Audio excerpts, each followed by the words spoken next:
it's not mine. I was totally cool with that whole experiment. Sinking in the car in the water, I was like, under controlled circumstances. But one of the things it turns out is that cars, when they go in the water, most of them actually do what's called turning turtle. Their front hits the water and starts to sink, and the car's momentum carries it upside down, and the car sinks upside down. So we decided to revisit that. And I'm not going to give away what happens in the episode. I live.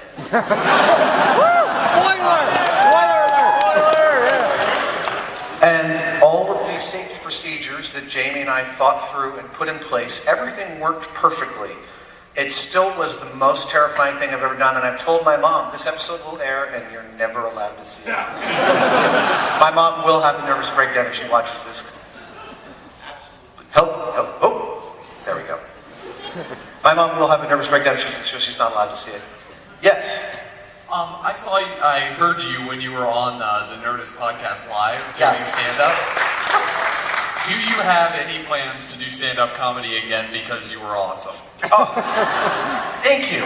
I do have plans to do stand-up comedy again. In fact, oh my gosh, so that whole thing on the Nerdist podcast, Chris Hardwick's become a good friend of mine, and he's really sweet and also funny. And it's also easy to be funny when Chris is sitting behind you laughing hysterically.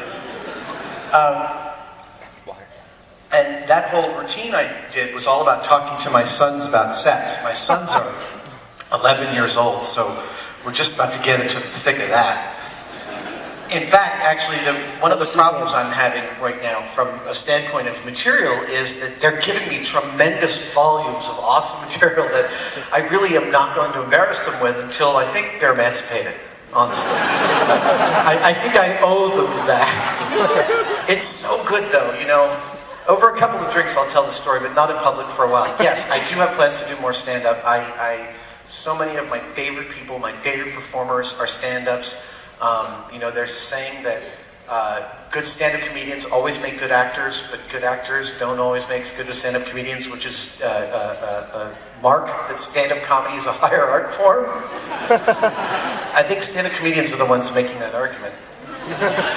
But it is in my intrepid desire to collect skills and place myself in uncomfortable situations to learn more about myself in them. Stand-up comedy is a key in my plans into the future, so there will be more. Yes?